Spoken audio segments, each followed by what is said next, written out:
Hekanda mingai nasni Yesu kwara, hekanda mingai nasalo. La towa jeda ni rei kokapa, wasin jeka jazwai dasi. La towa jeda ni rei kokapa, min kum jeb de murau miko. La towa jeda ni rei luang okada, kakuma pingka nogda,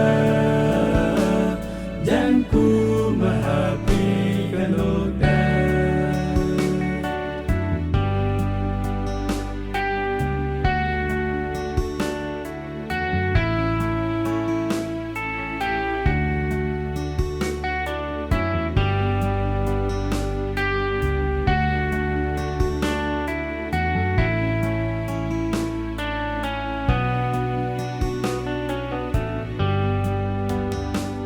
Hekanda mingai nasni Yesu kwara, she'ai damin se wushka. Hanchong akaja kasalami biawut, jan musha pongwas nidya. La towa jeda nire kokapa, min kum jebda murau miko. La towa jeda nire luang okada, kakuma pingka nogda, janku mahapika nogda.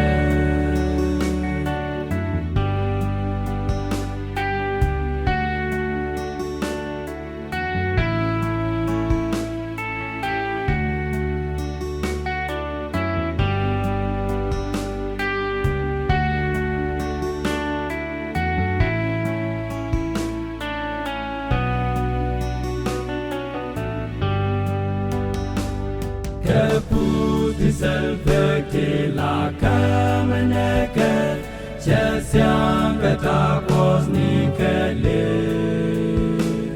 Ketas wada bakian aliak teput, koca muskal welweri. La towa jeda nire kokapa, min kum jebda murau miko. La towa jeda nire luang okada, kakuma pingka nogda, janku mahapika nogda.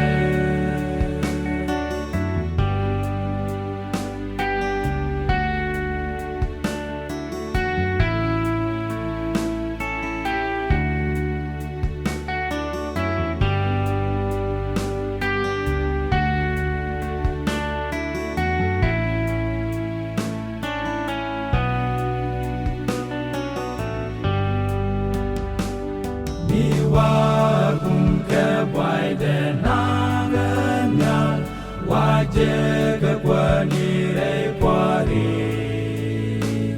Kanda min selfek nogda mingai nas, bakiet kabas dore nina.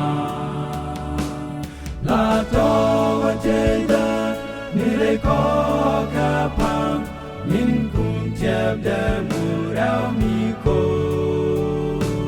La towa jeda nire luang okada, kakuma pingka nogda, janku mahapika nogda.